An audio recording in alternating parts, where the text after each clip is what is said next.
This is Modern Mindset, the show that picks the brains of the world's leading minds to help you unlock yours. I'm your host, Adam Cox, and joining me today we have Andrew Kap, who is an author of the last law of attraction book you'll ever need to read. Welcome to the show. Hey, Adam, thanks so much for having me, and way to go. I know that title's a mouthful, right? It helps that you've got it literally on a poster there in front of me, so that's really useful.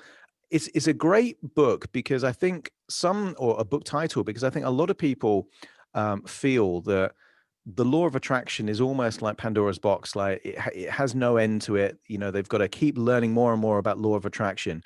For those people that aren't familiar with this kind of phrase, law of attraction, can you give us a bit of an intro to it and just kind of what it is in real basic terms?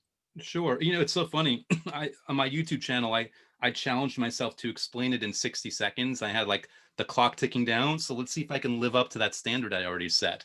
The long and short of the law of attraction is it's based on the viewpoint that we are all vibrational. That you literally look at us under a microscope, and even though we seem physical, it's just a denser type of frequency. And just by the fact that we vibrate, so do our thoughts, and our thoughts vibrate at a frequency. And basically, through your thought, you can literally attract frequencies of like things, meaning you think about that job that you want and that job may appear. Now, just to quickly play devil's advocate for the person listening, like, listen, I'm thinking about that new job all the time. It's not working. The quick answer to that is oftentimes people are not thinking about that job with confidence and enthusiasm and are instead thinking about the job with frustration and impatience, which is really a disguised version of them thinking about the lack of the job. So this is really based on the thing that when you're actually thinking about the thing to a reasonable extent, you are literally going to invite it and the manifestation is going to appear in your life after obviously you take some inspired action. And for a lot of people listening, you know, the popular reference for the law of attraction for many people is the movie The Secret. Mhm. I forget exactly when it came out, but I think it was kind of the noughties at some point, at least kind of 10, 15 years ago. And that was the first time that people had heard of this principle of law of attraction, that if you think about things in a particular way, that you can attract that into your life, you can increase the probability of doing that. Um, I think one of the side effects of the huge popularity of that movie was the frustration that when they tried thinking about all these positive things that they wanted, and they imagined that their beat up car was a Lamborghini, or if they imagined that they had bank accounts with lots of zeros in and it didn't happen, do you think the consequence of The Secret is that actually it may have created a feeling of resentment, or that it was missold in a way, that the promise that it offers never really happened for a lot of people? Right. Well, I'll put it this way. I think it's good that The Secret got out there in the sense that it introduced people about the law of attraction that never would have heard of it. I think an unintended, unavoidable in many ways consequence of anything, whether it's the law of attraction or something else, getting out so pervasively, so many people are going to approach it in different ways, and so many people, to an extent, are they're not going to succeed with it right away, and inevitably there's going to be a frustration. And by the way, I mean, I learned about the law of attraction probably 2 years before The Secret came out, and I had many successes and failures before my own epiphany that got me to go the right way. So I understand what it feels like to fail, and I hope that I've figured out for myself why I failed to begin with, so that I can stop doing that once and for all. Mm. I'm like you. I kind of stumbled across the law of attraction before I saw The Secret, and for me, it seemed very logical. It kind of seemed that, you know, in order for you to have something, you have to have clarity as to what it is that you want. And just by having that clarity, then you naturally, unprompted, start thinking, well, how do I make that happen? What can I do to increase the probability of that? And I'm also, you know, as a psychologist, you know, very aware of the role of the brain, the neuropsychology here. So the reticular activating system, I believe it's called, you Mhm. know, leads us to focus on those things that we feel are relevant. So if you decide that you want something, your brain is kind of deleting and screening out all those irrelevant things and kind of helping you pay attention to what it feels is relevant. Do you think that kind of biological component also aligns with the law of attraction in increasing the likelihood of just attracting these kind of things that we want? Absolutely. I mean, I never go down that pathway in my book specifically, but I think everything's connected. I think the subconscious mind is powerful in ways that most people won't understand ever, even if they appreciate how powerful it is. And I think that's a good thing. I think it's almost good that you can't really figure out how powerful it is as long as you can sit back and enjoy how much it can work for you. And whereas I do believe where you have visualization techniques accessing the subconscious mind, I think that helps send out a signal to the universe to pull things back. I do simultaneously believe that your subconscious mind is also working things in a more three-dimensional space where it knows how to get the promotion. It knows how to do this and that. And all of a sudden, you will be governed in ways that you don't realize. You'll stand in a different way. The cadence of your voice will be different. You'll find yourself coming out with better ideas at work. You'll find yourself coming up with ideas that have nothing to do with work that you can use. Obviously, again, you'll want to take action on those ideas, but subconscious mind is a huge, huge linchpin in this whole thing. And again, I believe we can't really control it. All you can do is feed it instructions. So for me, and before we even hit the record button, you use the word strategy, which I love. For me, this is all about how can you strategically feed the healthiest, most efficient, most productive instructions to the subconscious mind and let it do a lot of the heavy lifting for you in the beginning. Yeah, I think for me, I couldn't agree more with that. I think it's two things from my perspective, and that is clarity. You need to know what it is you want, and then you've got to believe you've got the ability to, you know, attract, manifest, or achieve whatever phrase you want to use. Um, why do you think the law of attraction in some spheres is kind of perceived to be a little bit, kind of nonsense or woo woo or kind of, you know, almost kind of like not realistic? Why do you think there is that kind of perception on the law of attraction? Well, there's two pieces to that pop in my mind initially. And one is just that, like, some people, if they can't see it, they won't believe it. Just and I think it's funny because if I were to pull out a dog whistle right now and I blew it as hard as I could, neither you or I would really be bothered, but any dogs in the area would flip out, which is a perfect crystal clear indication of there are things going on in this world, this three-dimensional space that are beyond the senses of our body. Same where, we're talking on this computer and my computer's plugged into a wall. So if I wanted to, I can rationalize that it's a really long wire all the way over to you. But realistically, I unplug it, it's still working. It makes sense to me because we know about satellites and we know about signals in that way. But still, here I'm talking to you, a whole continent away in real time because of this connection that our physical senses can't really perceive or pick up on. Now, forgive the long-winded answer, but there's a deeper piece here. And this, by the way, this is why I believe people often fail with the law of attraction in that they'll actually get results, whether they believe it or not, and then they'll stop. And please, for anyone listening that has a real degree, please forgive me because these terms aren't going to be the right definitions. But I believe we've got the conscious mind, we've got the subconscious, and my definition of the ego right in the middle. I believe the ego is stronger than the conscious mind, but the subconscious mind is stronger than everything. And the thing about your ego is it has one job in this world, and that's to keep you alive, which means right now, your relationship problems and your money problems and your health problems and all these things that you're having right now, your ego knows you are still alive in that moment.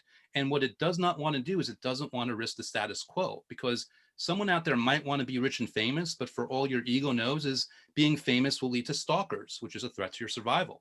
Being rich will lead to family and other people coming out of the woodwork trying to take your money, threat to your survival. So it's not that your ego hates you, by the way, but it's keeping you stuck in place through fear, through uncertainty in any way that it can, because it just doesn't want to risk what might happen if you make a change because it doesn't realize that there's still safety in that success. It doesn't care about your satisfaction or your fulfillment. It's just as happy for you to have it as long as it knows that you're still going to survive. Mm. Yeah, I would agree that, there are lots of conflicts, within the subconscious mind for most people. Yes, they want to lose weight, but they also want to eat nice food. They want to be rich, but they don't necessarily want to risk their current wealth or those kind of things. So there's always that kind of back and forth, pull and kind of repel. A lot of the metaphors used in the law of attraction is this idea of magnetizing, attracting certain things. So, on the basis that certain positive frequencies can attract, do you also believe then that if people are, let's say, having different emotions rather than kind of belief and confidence and desire, they might be having fear, insecurities, anxiety? that can repel these things and push them further away, make them harder to achieve? Well, it's kind of yes, but it's kind of semantics. They're still attracting something. They're just attracting the lack of it. And you're feeling good about something. You're feeling enthusiasm. You are genuinely thinking about the thing, attracting it. You're feeling negatively towards it. You might not even realize, because again, we can't really control the mechanics of our subconscious mind. But if you feel bad about something, it's because you're thinking of the lack of it. I mean, imagine someone out there right now who's single and they want to finally meet the love of their life, and when they think about it, all they feel is doubt and uncertainty. They're not feeling doubt and uncertainty and frustration and sadness because they're thinking about having it. It's because they're worried that they're never going to get it, which is another way of saying they are focusing their thought and intention without realizing it, without wanting to, on not having it. So in a way, they're attracting the absence of the thing by thinking about not having it. Yes. Um, that makes sense. And in terms of the law of attraction, for you, what do you think is the biggest misconception out there that people have about the law of attraction? So they think they understand it, but actually they've got it slightly wrong in some way. Well, the thing that like pops up in my mind is, and by the way, this is perfectly understandable human nature. Again, I've been guilty of it myself. I think the misunderstanding people have is they'll think about, a visualization exercise method or a gratitude method or something like that, and they will do the method to get the result, which again makes perfect sense. Why else would they be doing it, right? Whereas I found, again, strategically in an indirect way, you shouldn't be doing the method to get the result. You should instead be doing the method for the sake of the enjoyment that you experience while you're doing the method. And through that enjoyment and only focusing and worrying about the enjoyment, the heavy lifting of attracting that result will be provided for you. But if you're just doing it to get the result, it's kind of like a backhanded way of focusing on the fact that you don't have it. So me, again, if I want to focus, like I want 1 million subscribers on my YouTube channel. I don't want to meditate just so I can get it, because then again, there's reinforcing I don't have it. I just want to think about it and enjoy the moment, even if it's not here yet, of hopefully trying to feel what it's like to have those 1 million subscribers. Mm. It's that whole, kind of idea of process over outcome, isn't it? Yes. Joe Rogan, didn't set out to get 100 million, dollars from Spotify. He probably set out to have really good conversations with interesting people, and the Yeah. side effect of that is that his podcast grows.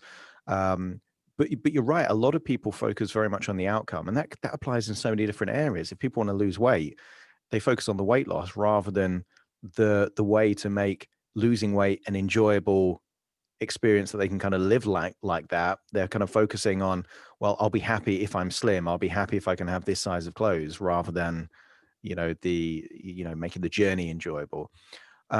What is, let's say, the number one thing that you would recommend that someone can do to immediately get a taste of law of attraction? Because I'm sure there's a few cynics, a few skeptics out there that think, "Oh, okay, right, you just think about it and you vibrate and you desire it in a certain way." But can you give them like a nice tip or something that they can try to kind of experience it for themselves?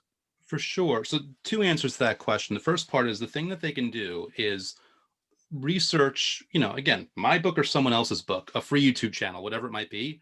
Research methods that have to do something with law of attraction, whether it's visualization, gratitude, scripting, anything like that, and experiment and find one they enjoy. Because the real key to this is daily consistency.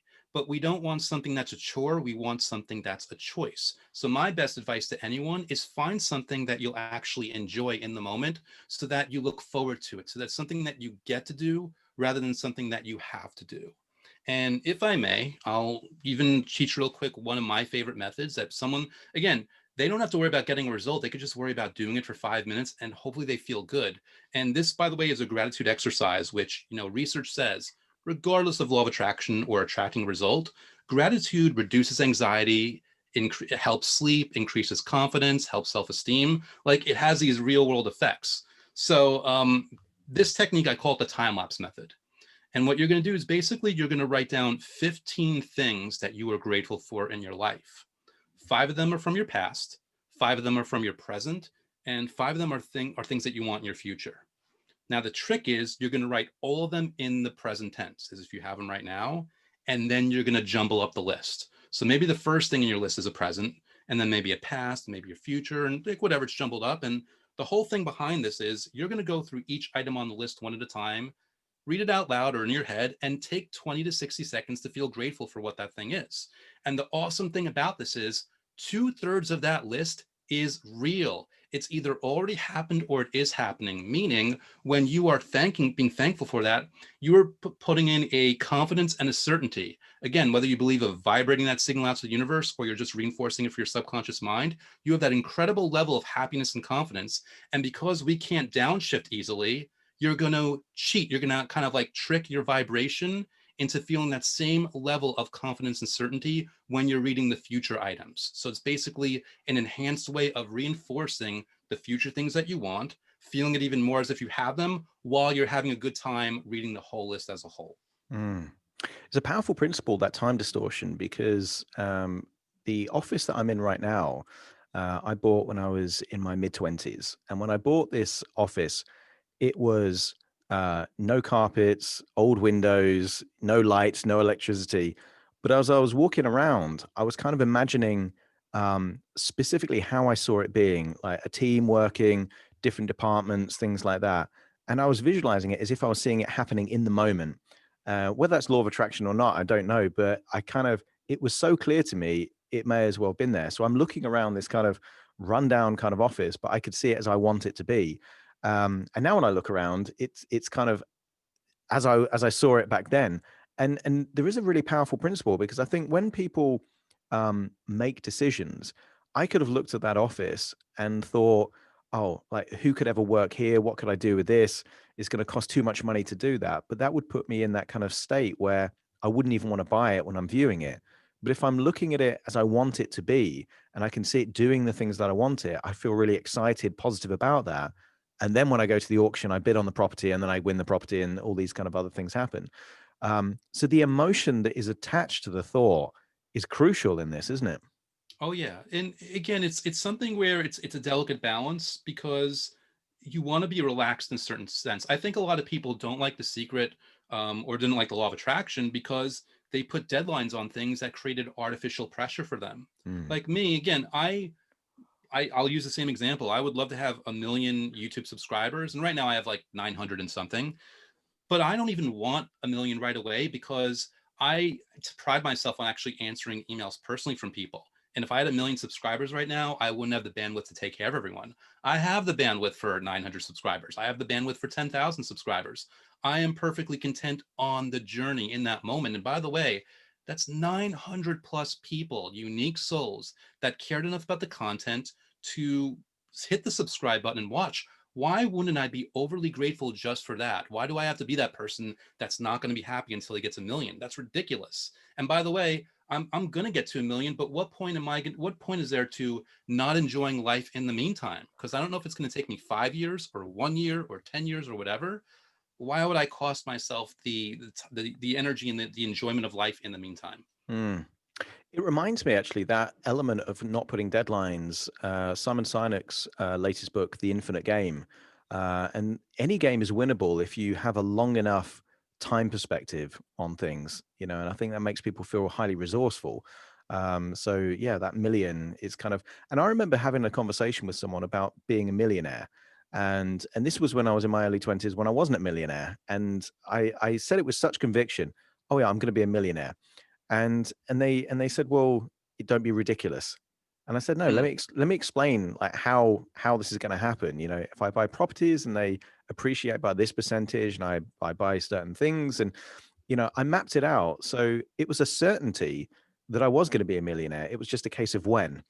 And by me having that certainty, then I did the things that kind of created the chain of events that then meant it happened. And unfortunately for me, it happened when I was 27 years old. But even if it would have happened when I was 34 years old, wouldn't make a difference. I was doing the right things to take me in that direction. Why do you think there is a reluctance for people to say future things in the present with a certainty? That what in the 1980s they would call kind of an affirmation, that, very popular, and then it got ridiculed again. But people are reluctant to kind of have that confidence in their own ability to achieve things. Why do you think there's that lack of confidence? Well, there's a number of pieces here because there's the thinking of it and there's also the saying of it. And saying there is definitely going to be a resistance because no one wants to look bad.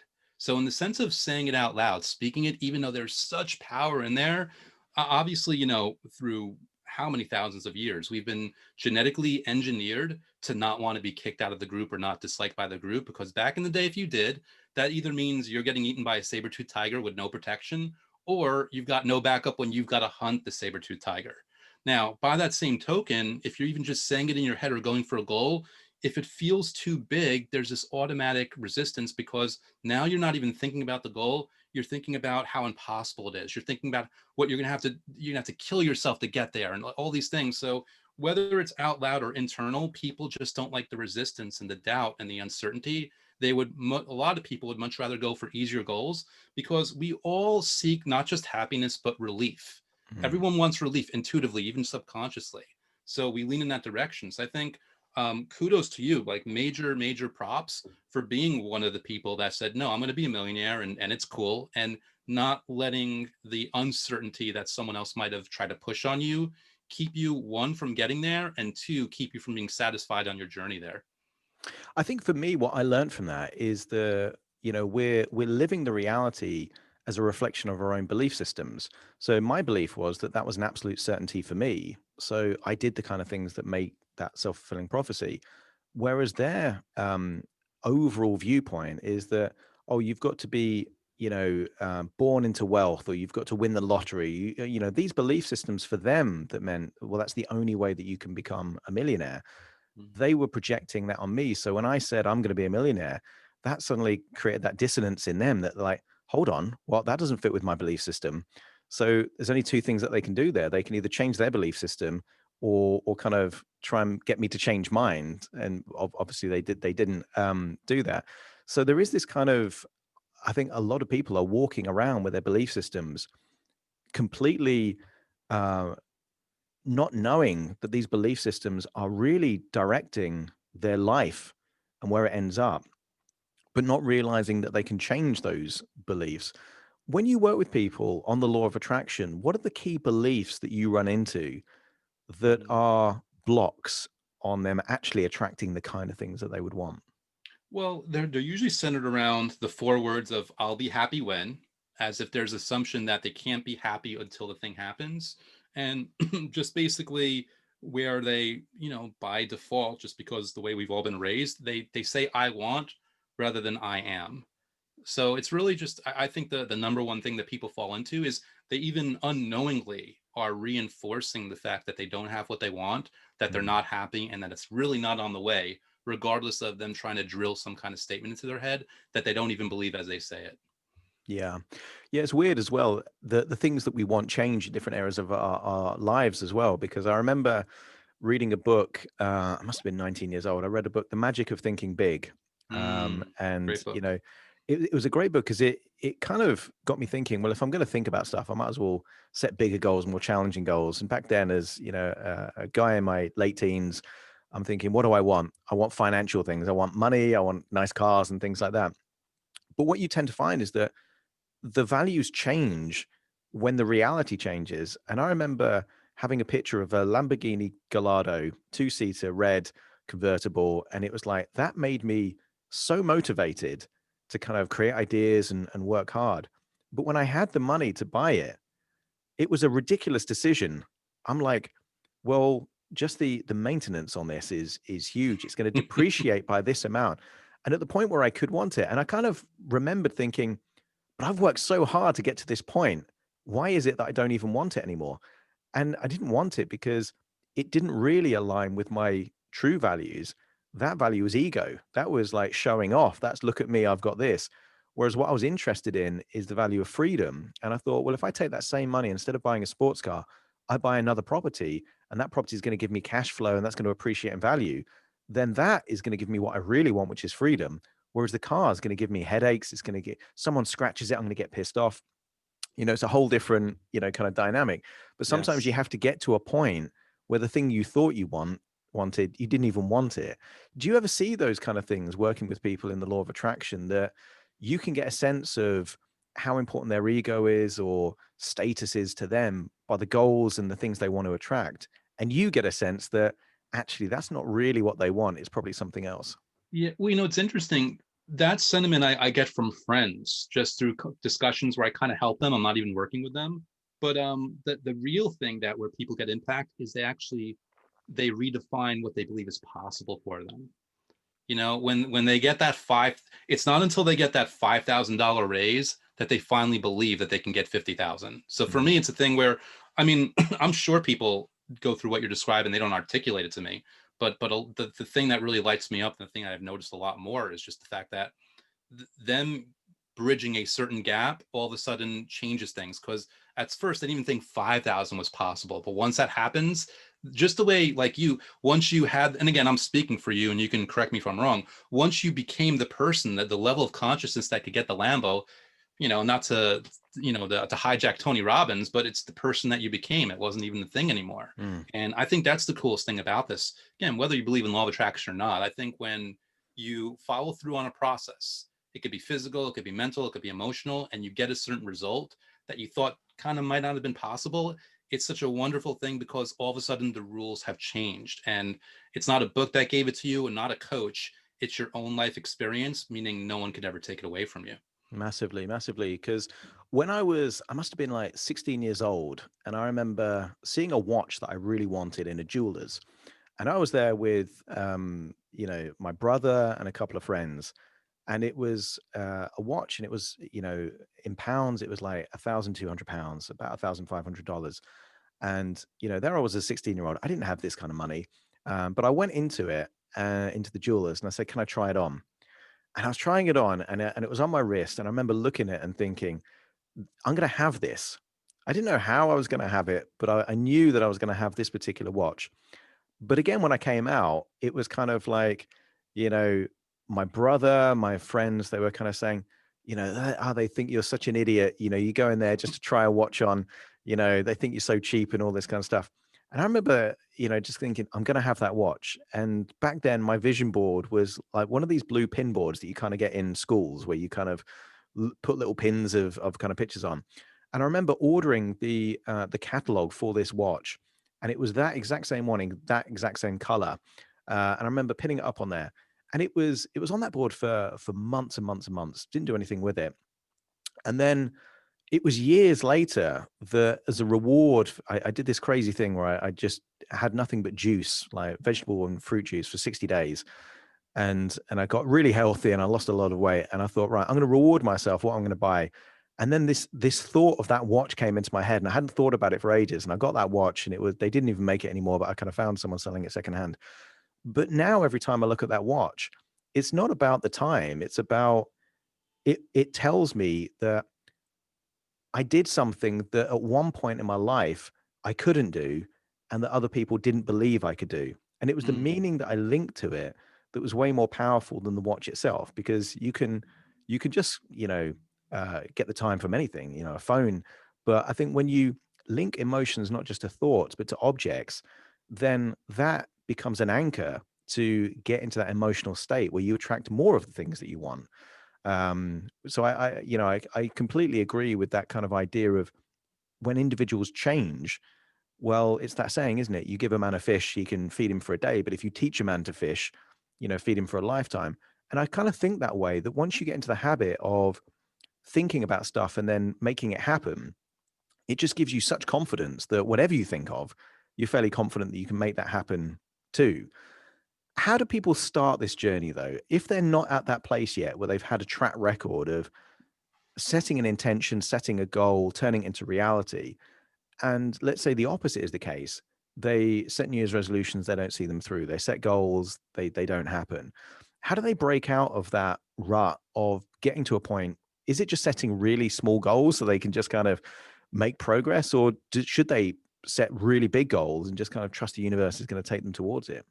So me, again, being the mad scientist, strategic guy, I'd say get a list of, 3, 5, maybe 10 things that they run the gamut. Some of them are so far ridiculous, and some of them are a little bit more attainable, so that they're all there. And then again, find, 1, 2, maybe 3, or maybe just one method that you enjoy, and incorporate those things and play around with it. And again, play around with the sense of like, I don't know when this big thing's going to come. I don't know if I'm going to get a brilliant idea for it. I don't know if it's a year, if it's 5 years, if it's 1 week. I don't know, but I'm just going to keep enjoying this method or these methods every single day and just seeing what happens. And I think that, like, for me, if you could meditate for an hour or you can do this an hour, fine. Me and my own personal experience, rarely, if ever, have I ever done more than 5 or 10 minutes a day, because I know that I can handle 5 or 10 minutes a day of something I like.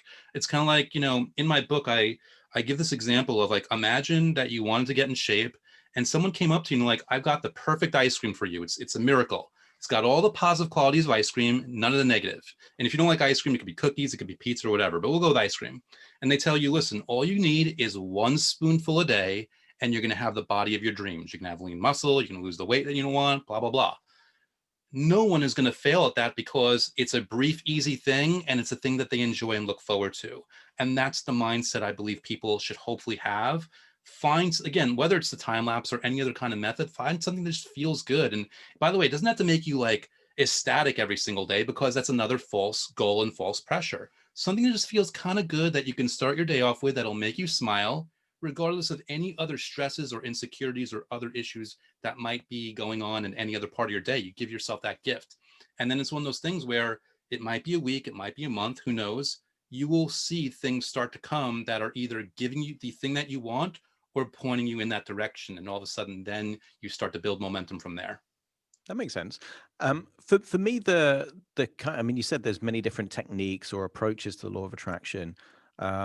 The things that I found myself doing over the years fairly consistently, writing goals down. I tend to write goals down.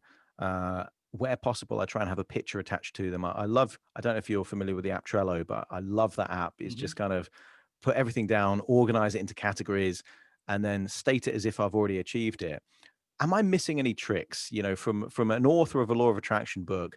Is there things additionally that I can be doing to writing intentions, goals, having pictures, writing them in the present? Anything else I could kind of add to that to kind of supercharge it? Well, there's so yes and no. So first of all, the fact that you said you love Trello is the answer. You basically found something that you like. So there's ways of making something more vivid, but I would be as adventurous to say is it doesn't need to be more vivid as long as it's something fun that you enjoy. That's the key Mm. part. I love the fact that you love Trello, so you did Trello. Some people might want to write by hand, some might want to type, and some might just want to like speak what their visions into a recording, like whatever you love. Now, by that same token, like, boosters that I give people, like if you're feeling gratitude, sometimes if you want to like boost the sensation, if it works for you, literally envision light coming out from the middle of your chest, from your heart, spreading out into the world or the universe or however you want to feel, kind of sharing that love and that appreciation out there. It's just an extra mental visualization that'll boost you up. Another boost you can say is like when you say thank you for stuff, envision, are you saying thank you to God? Are you saying thank you to the universe? Are you saying thank you to your higher self? You pick someone or something that you can direct that gratitude towards. It'll enhance it. So there's ways of enhancing it. But again, the real gift, the real enhancement is doing something that you enjoy, that you can actually look forward to every single day. Yeah. And that's the thing, for me, what I like about Trello is that whether I'm on my computer here or a tablet or my phone, I can see it wherever I want. And if I look through my goals or things like that. But what I also like doing is looking at what I've already achieved. So I have a list of, and it's just kind of like completed or experienced. And that's a very long list for me, and that kind of Mhm. that gives me all the evidence that I need, that I can turn an idea in my head into something that I've actually experienced or achieved, because it's there right in front of me, and then I recall the memory and feel good that I had that experience. And then that kind of juices me up to kind of pursue the other things that I haven't quite got yet. So it's that infusion of belief, emotion, but again, clarity.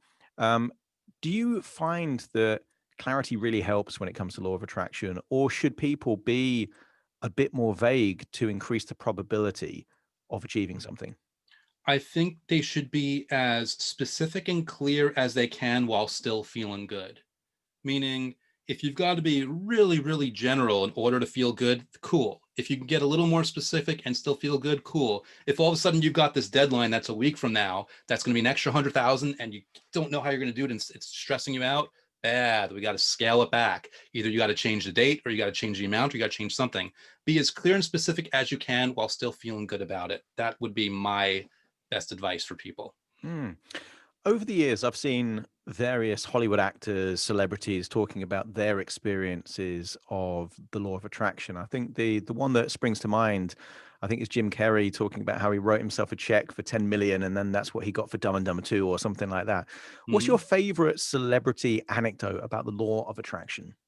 Well, there's well, they didn't. He didn't actually attribute to this, but I always actually think of Dwayne the Rock Johnson, because he is, for me, a wonderful demonstration of how momentum can really pick you up when things work. Because in 1995, he had been cut by the Canadian Football League, and he went home with his tail between his legs, and he had $7 to his name. You actually look up the Rock's production company; it's called $7 Productions or Promotions or something like that, because he'll never forget that he started out with those $7. But less than a year later, he was in Madison Square Garden making his World Wrestling Federation debut as Rocky Maivia. So he went just that far in just a year, to say nothing of all the things that he'd done since. So he didn't actually give that story specifically, but I think that's a wonderful example of momentum that anybody could really enjoy in what's going on in their life. Because you think about it, that man or woman of your dreams, they might literally be around the corner, that you'll walk and you'll bump into them. It's possible.